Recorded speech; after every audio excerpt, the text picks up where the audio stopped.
తన ఇంట్లో తన సొంత బిడ్డకి ఏదన్నా ఆపద కలిగినా గాని లేదన్నా సరే తన బిడ్డని ఎవరన్నా ఏదన్నా అన్నా గాని పట్టించుకునిద్దో పట్టించుకోదో గాని తన బిడ్డ లాంటి వాడైనా జగన్మోహన్ రెడ్డికి ఏదన్నా చిన్న దెబ్బ తగిలితే గాని లేదంటే చిన్న ఏదన్నా సరే జగన్మోహన్ రెడ్డికి ఎఫెక్ట్ తగులుతుంది అనుకుంటే మాత్రం రెక్కల గుర్రం మీద రాకుమారి వచ్చినట్టు మన ఒక వృద్ధ నారి హార్మోని పెట్టేసుకొని పడిపోయిద్దండి మీడియా ముందల.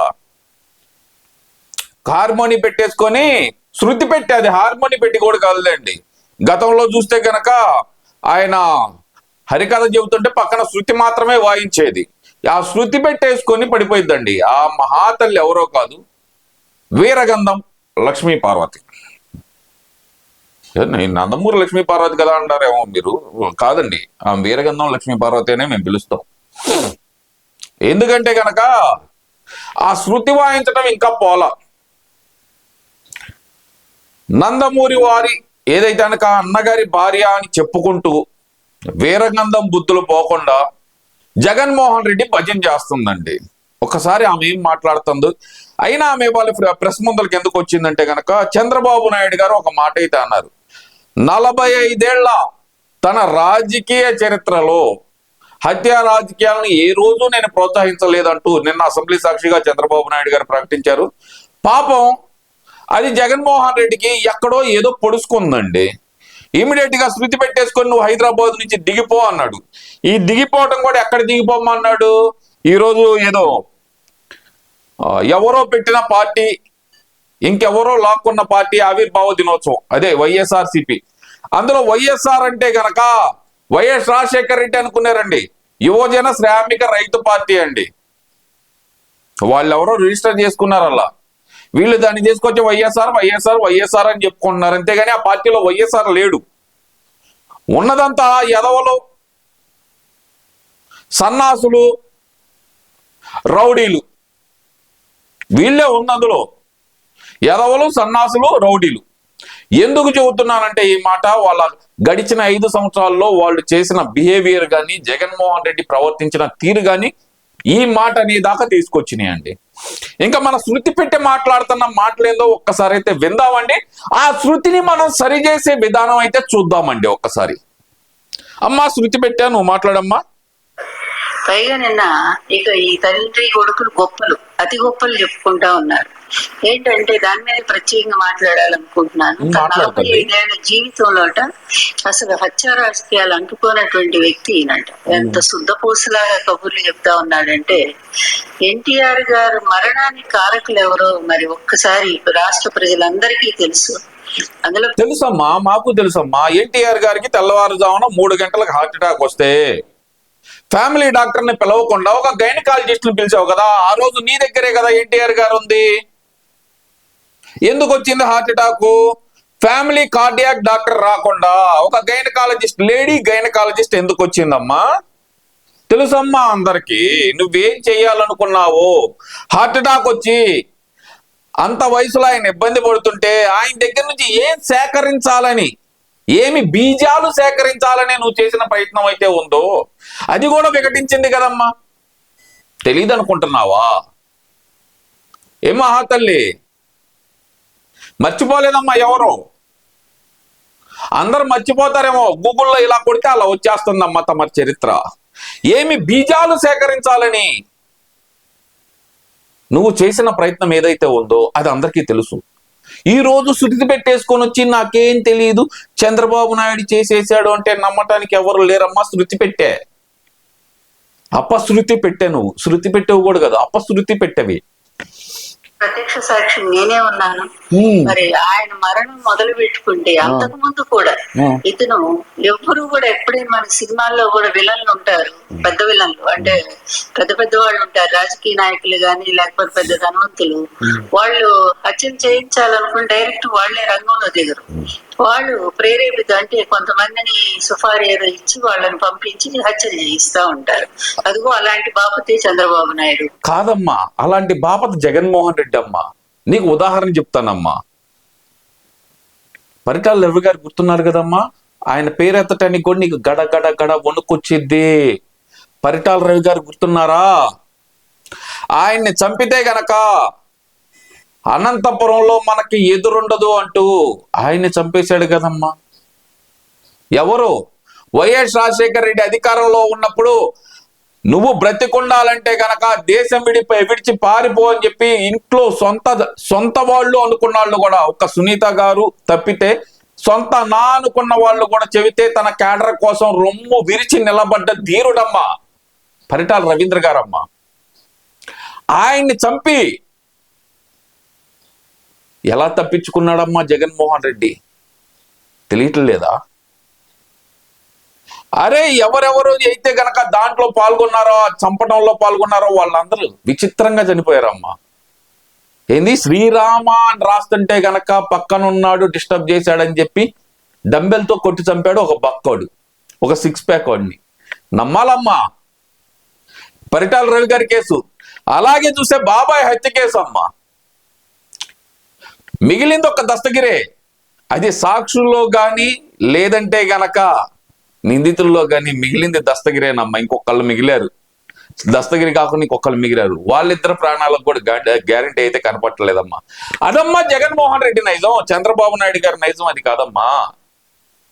సుపారీలు ఇచ్చి మళ్ళీ తన దగ్గరికి ఎక్కడ చుట్టుకునిద్దో అని చెప్పి ఆ సుపారీ ఎవరైతే తీసుకొని వాళ్ళకి చెప్పిన పని అయితే చేశారో వాళ్ళనే చంపేసే నైజం జగన్మోహన్ రెడ్డిదమ్మా. తెలుసుకో, అపశృతి పెట్టే.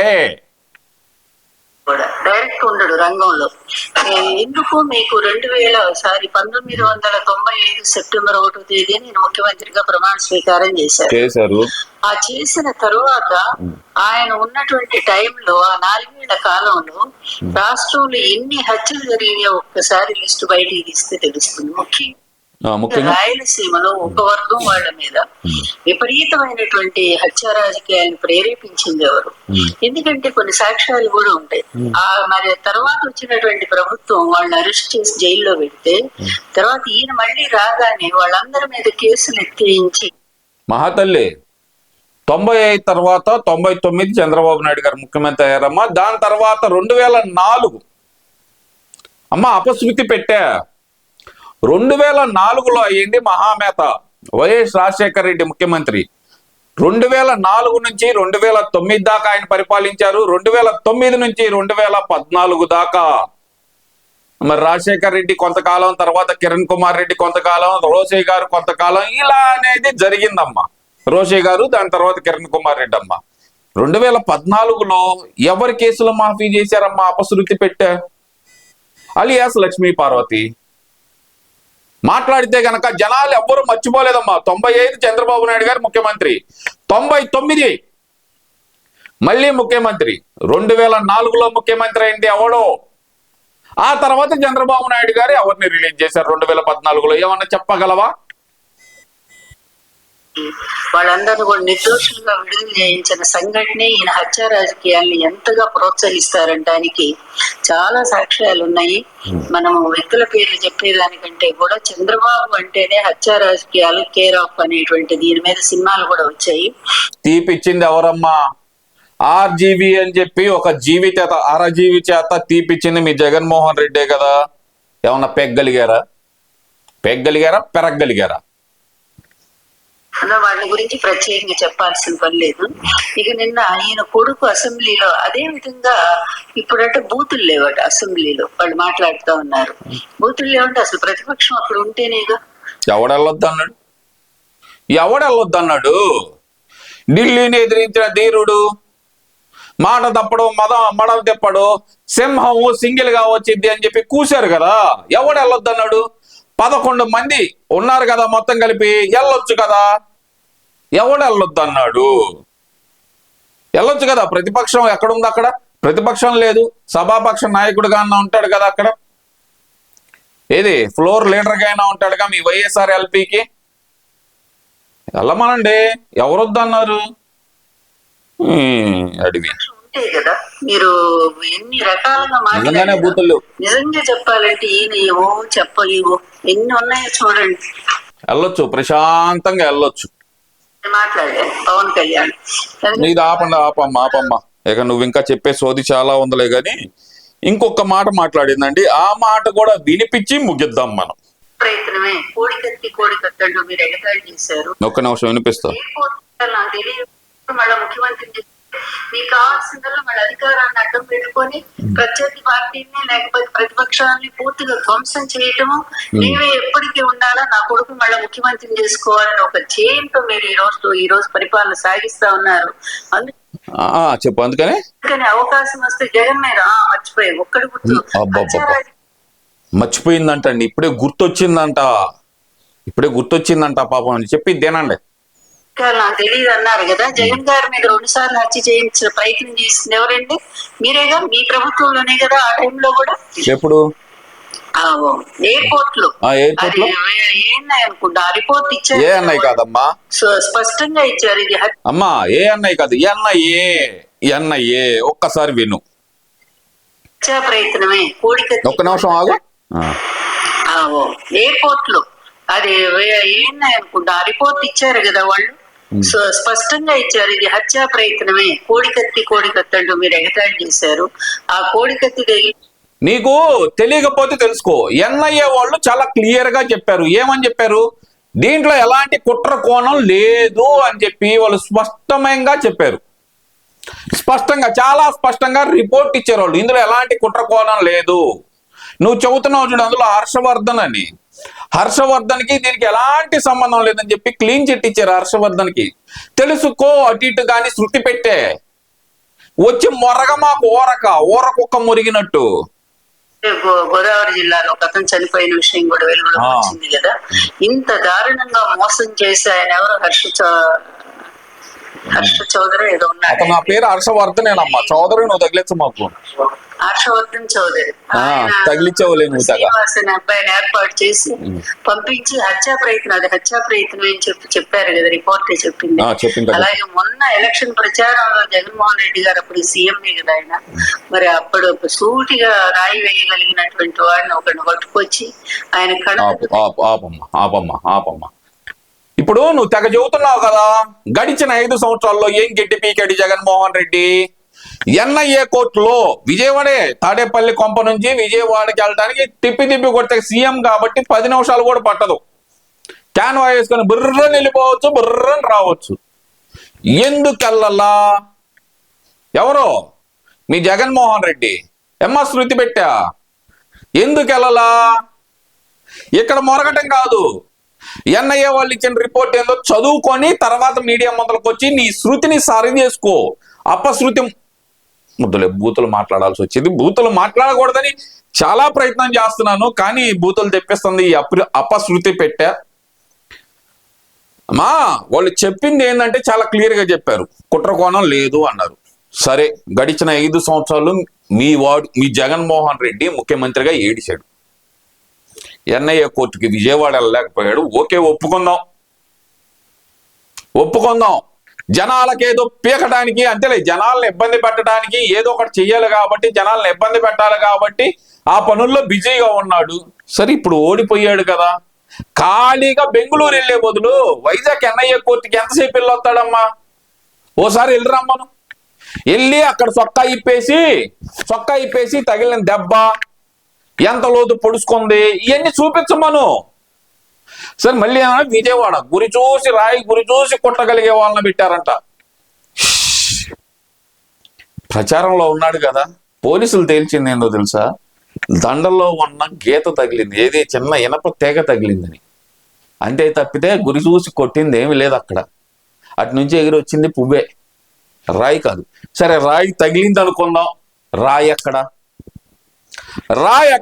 ఆ కేసు మీద అయినా సరే కోర్టుకు వెళ్ళి సాక్ష్యం చెప్పాడు. ఒక ముఖ్యమంత్రిగా ఉన్నాడు కదా, తన హయాంలోనే కదా జరిగింది. ముఖ్యమంత్రిగా ఉన్నాడు కదా, ఒకడికి ఎక్కడ తగిలితే ఇంకొకటి కుడి కన్నుకు తగిలింది. ఏందోలే ఇద్దరు రాయి బౌన్స్ చేసి అది లెగ్ స్పిన్నో, గూగ్లీనో, ఆఫ్ స్పిన్నో, లేదంటే యార్కరో ఏదో తెలియక జనాలందరూ కన్ఫ్యూజ్ లో ఉన్నారు. ఒకసారి నువ్వు ట్రై చేయి, అదేందో కానీ చెప్పడానికి నీకన్నా సిగ్గుండాలి, వాడిని సపోర్ట్ చేయడానికి నీకన్నా సిగ్గుండాలి, వాడి గురించి ఇన్నిసార్లు మాట్లాడటానికి మాకన్నా సిగ్గుండాలి. మాకు ఎలాగో మీరు చెప్పే అబద్ధాలని బట్టబయలు చేయడానికి సిగ్గు లేకుండా ఎన్నిసార్లైనా మాట్లాడాలనిపించింది.